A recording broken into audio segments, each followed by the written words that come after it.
السلام علیکم ورحمۃ اللہ وبرکاتہ، نحمده ونصلی علی رسولہ الکریم، اما بعد فاعوذ باللہ من الشیطان الرجیم، بسم اللہ الرحمن الرحیم، رب اشرح لی صدری ویسر لی امری واحلل عقدۃ من لسانی یفقہوا قولی۔ آج کا یہ پروگرام، آج کی یہ گیدرنگ اس اعتبار سے بہت اہم ہے کہ ہم سب مل جل کر یہ سوچیں کہ آئندہ آنے والے دنوں میں ہمارے آس پاس جو کچھ ہو رہا ہے اس میں ہم امر بالمعروف اور نہی عن المنکر کا فریضہ کس طرح انجام دیں، خواہ وہ ربیع الاول کا موقع ہو یا بسنت کا یا ویلنٹائن یا اپریل فول، اوپر تلے بہت ساری چیزیں آ رہی۔ تو یہ سب کچھ جو معاشرے میں ہو رہا ہے، اس میں ہمارا طرز عمل کیا ہونا چاہیے، ہمارا رول کیا ہونا چاہیے، ہمیں کیا کرنا چاہیے۔ ہمارے سامنے دو راستے ہیں، ایک تو یہ کہ ہم کچھ کریں اور دوسرا یہ کہ ہم کچھ بھی نہ کریں، لوگوں کو ان کے حال پہ چھوڑ دیں اور خود اپنے حال میں جئیں، آرام کریں۔ تو اس موقع پر ایک مومن کا طرز عمل اور رویہ کیا ہو سکتا ہے، اسے کیا کرنا چاہیے؟ کیا یہ سب کچھ دیکھ کر خاموش ہونا چاہیے، بیٹھ جانا چاہیے، کوئی ہنگامہ برپا کر دینا چاہیے؟ اگر ہم سمجھتے ہیں کہ کچھ غلط ہو رہا ہے تو کیا سڑکوں پہ نکل آنا چاہیے؟ اور اگر ہم سمجھتے ہیں کہ ٹھیک ہو رہا ہے تو اس کی دلیل کیا ہے؟ تو جتنا بھی قرآن و سنت کا مطالعہ میں نے اور آپ نے کیا ہے، اس کی روشنی میں یہ بات تو ہم سب کے لیے بالکل واضح ہے کہ ان مواقع پر ہم خاموش نہیں رہ سکتے، ہم آرام سے نہیں بیٹھ سکتے۔ ہماری ایک دینی، مذہبی، اخلاقی، انسانی ذمہ داری ہے کہ جب ہم اپنے دیگر بھائی بندوں کو کوئی کام کرتے دیکھیں، اگر وہ کام اچھا ہے تو ان کو اپریشیٹ کریں اور ان کا ساتھ دیں۔ تعاونوا علی البر والتقوی، اگر کہیں پر بھی کوئی نیکی کا، تقوی کا اچھا کام کر رہا ہے تو ہمارے اوپر ایک دینی ایمانی ذمہ داری بنتی ہے کہ ہم اس کی مدد کریں۔ اور اگر ہم یہ دیکھیں کہ کوئی شخص غلط کام کر رہا ہے اور اس کے غلط ہونے کی دلیل ہے ہمارے پاس، تو پھر ہم اس موقع پر اس کو روکیں۔ وَلَا تَعَاوَنُوا عَلَى الْإِثْمِ وَالْعُدْوَانِ، گناہ اور زیادتی کے کام میں کسی کی مدد نہ کریں۔ اب جتنے بھی یہ تہوار آ رہے ہیں، ان کے بارے میں ہمیں اچھی طرح پتا ہونا چاہیے کہ ان میں صحیح کیا اور غلط کیا ہے۔ ایسا نہیں کہ ہم یہ سب منانے چل پڑیں۔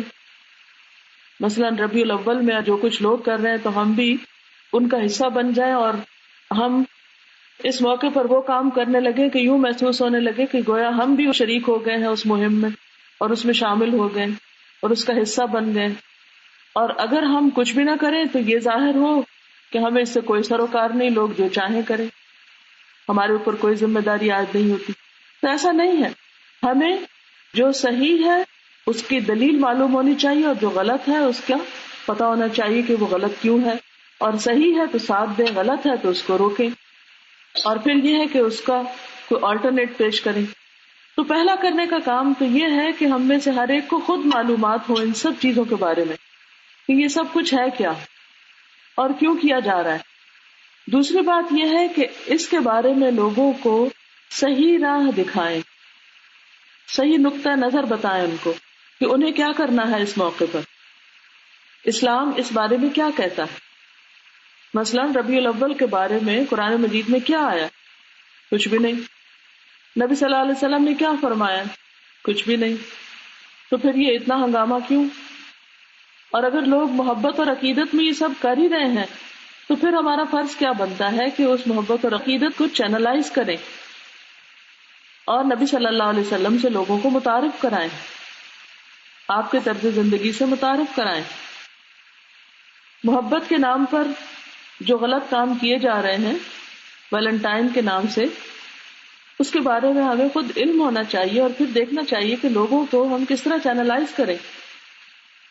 دیکھا جائے تو یہ سب کچھ ایک انتہائی غلط کام کو بہت خوبصورت بنا کے پیش کیا جا رہا ہے۔ کسی عورت اور مرد کا ایک دوسرے کے لیے کھلم کھلا اپنے ناجائز تعلقات کو ایک خوبصورت رنگ دینا اسلامی، اخلاقی، معاشرتی ہر اعتبار سے غلط ہے، لیکن شیطان نے یہ عمل کتنا خوبصورت بنا دیا۔ زین لہم الشیطان اعمالہم، کہ وہ چیزیں جو چوری چھپے ہوتی تھی اب علل اعلان ہوتی ہیں اور اس میں کوئی حیا بھی نہیں رہی کسی کے اندر۔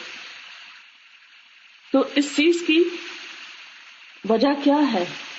یہ سب کچھ کیوں ہو رہا ہے؟ معاشرے کے اندر سے کسی برائی کا احساس بھی کیوں مٹ رہا ہے؟ اس میں ہماری کیا کوتاہی ہے یا پھر ہماری کیا ذمہ داری بنتی ہے؟ تو ایسے موقع پر لوگوں کی ان جذبات کو اور بذات خود محبت کے جذبے کو چینلائز کرنے کی ضرورت ہے اور قرآن و سنت کی روشنی میں ان کی رہنمائی کرنے کی ضرورت ہے. پھر اسی طرح بسنت کیا ہے، اس میں کیا چیز غلط ہو رہی اور وہ غلط کیوں ہے، اس کی آپ کو دلائل معلوم ہونی چاہیے. اور پھر اس کے بعد لوگوں کو اگر تفریح کا شوق ہے یا وہ خوشی منانا چاہتے ہیں یا موسم کی تبدیلی کے موقع پر اپنے جذبات کا اظہار کرنا چاہتے ہیں، تو وہ صرف ایک پتنگیں اڑا کر ہی کیوں، جس میں قوم کا سرمایہ لٹ جاتا ہے اور اتنی جانیں بازو کا ضائع ہو جاتی ہیں. تو اس کا آلٹرنیٹ کیا ہے؟ اور کیا سال کا یہی ایک مہینہ ہے جس میں تفریح منائی جائے گی؟ اسلام تفریح منانے کے بارے میں کیا کہتا ہے؟ ڈاکٹر محمود احمد غازی کا بہترین لیکچر ہے اسلام میں تفریح کا تصور، آپ میں سے ہر ایک کو سننا چاہیے اور دوسروں کو بھی سنوانا چاہیے تاکہ ان کے لیے صدقہ جاریہ بھی ہو اور آپ کے کانسیپٹ بھی کلیئر ہو. تفریح ایک انسانی ضرورت ہے، دین اس سے روکتا نہیں ہے، لیکن اس کی بھی حدود اور لمٹس ہیں. وہ حدود اور لمٹس آپ کو معلوم ہونی چاہیے تاکہ آپ اپنے آپ کو ایک جائز حق سے محروم بھی نہ کریں اور ناجائز کی حدود تک بھی نہ جائیں. اور یہ علم کی روشنی میں ہی ہو سکتا ہے جس سے آپ خود بھی مستفید ہو اور دوسروں کو بھی کریں.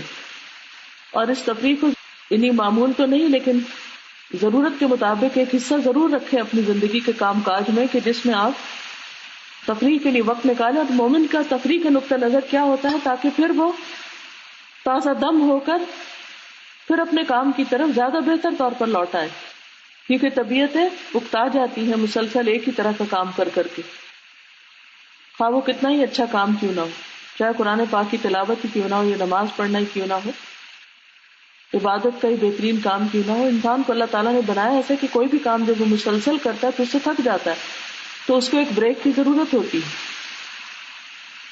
اس بریک میں وہ کیا کر سکتا ہے کیا نہیں، کس طرح وہ تازہ دم ہو سکتا ہے. جیسے نیند انسان کی تھکان کو کاٹ کے پھر اسے تازہ دم کرتی ہے عبادت کے لیے، عمل کے لیے، تو اسی طرح تفریح بھی وہ کیسی ہونی چاہیے، کتنی ہونی چاہیے، کب ہونی چاہیے، معلوم ہونا چاہیے. اسی طرح اپریل فول اگرچہ بہت عام نہیں ہے لیکن بہرحال ایک کانسیپٹ موجود ہے، تو اس میں آپ کو معلوم ہونا چاہیے کہ پھر کس طرح آپ لوگوں کو اپروچ کریں گے. تو اس وقت میں آپ کو چند ایک کوشچنز دوں گی، آپ سب سوچئے اور ان کے جواب آپ خود لکھیے جو کچھ آج آپ نے سنا اس کی روشنی میں، اور آپس میں ایک دوسرے سے ڈسکس بھی کیجیے اور جو آپ کر سکتے ہیں وہ کریے، کیونکہ مومن کسی بھی موقع سے فائدہ اٹھائے بغیر نہیں رہتا. تو یہ آئندہ آنے والے دن اور یہ مختلف تہوار جو ہیں یہ ہمارے لیے خیر کو عام کرنے کا ایک موقع ہے، تو اس موقع سے فائدہ اٹھائیے. بہت سے کامیاب لوگوں کی زندگی کا جب مطالعہ کیا گیا تو پتہ چلا کہ محنت تو بہت لوگ کرتے ہیں لیکن صحیح وقت میں صحیح محنت اور صحیح انداز سے کام جو ہے وہ انسان کو کامیابی سے دوچار کرتا ہے. یعنی اللہ کی توفیق اور اذن اور وہ سب تو اپنی جگہ ہے ہی مسلم، لیکن انسانی کوششوں میں تو کامیاب لوگ وہ ہوتے ہیں جو مواقع سے فائدہ اٹھاتے ہیں اور ملنے والی اپرچونٹیز کو صحیح طریقے سے استعمال کرتے ہیں. اور ویسے تو ہمیں ہر روز ہی جو نیا دن ملتا ہے وہ ہمارے لیے ایک بہترین اپرچونٹی ہے کام کرنے کی، کامیابی کے راستے پہ چلنے کی. تو بہرحال کرنا کیا ہے، ہم نے ان مواقع سے فائدہ اٹھانا، یعنی مواقع اور ان کا صحیح استعمال. تو سوال ہے کہ ان مواقع پر ہم کیا کریں، جو کچھ بھی کریں کیوں کریں، کیسے کریں، یعنی کس کس طریقے سے کریں، کن کن ذرائع سے کریں، کب کریں، کن جگہوں پر کریں، یعنی کہاں کریں. اگر آپ ان سوالوں کے جواب لکھ لیتے ہیں اپنے پاس آج کی ساری گفتگویں جو اس سے پہلے ہوئی ہیں ان سب کی روشنی میں، تو انشاءاللہ آپ کے لیے کچھ مشکل نہیں ہوگا. دوبارہ دوہرا دیتی ہوں کہ کیا کریں، کیوں کریں، کیونکہ بغیر دلیل کے کنوکشن کے کوئی بھی کام انسان آسان طریقے سے نہیں کر سکتا. کیونکہ لوگ ایک بات کریں گے اور آپ شیکی ہو جائیں گے. کوئی کہے گا کہ یہ تو بدعت ہے اور آپ بدعت میں شریک ہو رہے ہیں تو آپ کہیں گے اوہ میں تو بڑا غلط کر رہا ہوں، آپ وہیں سے پلٹ جائیں گے. تو کیوں کا جواب تو شروع میں نے دیا ہے. کیسے کریں، کب کریں، یعنی کہ ہر وقت لوگوں سر پہ سوار رہیں. کہاں کریں اور کن ذرائع سے کریں، یعنی کون سے میڈیم استعمال کیے جائیں، اور جو کچھ بھی کریں اس کے بارے میں میں آپ کو ایک حدیث سنانا چاہوں گی. المؤمن آلف مألوف ولا خیر فی من لا یألف ولا یؤلف وخیر الناس انفعهم للناس. رسول اللہ صلی اللہ علیہ وسلم نے فرمایا مومن انس و محبت والا انسان ہوتا ہے، اس آدمی میں کوئی خیر نہیں جو نہ دوسروں سے مانوس ہو اور نہ دوسرے اس سے مانوس ہو. لوگوں میں سب سے بہتر وہ ہے جو سب سے زیادہ لوگوں کو نفع پہنچانے والا ہے. تو ان تمام مواقع کے موقع پر ہمیں لوگوں کے لیے زیادہ سے زیادہ فائدہ مند بننا ہے، ان کو صحیح ڈائریکشن دینا ہے، ان کی صلاحیتوں کو صحیح رخ دینا ہے، صحیح علم دینا ہے، ان کے جذبات کو چینلائز کرنا ہے.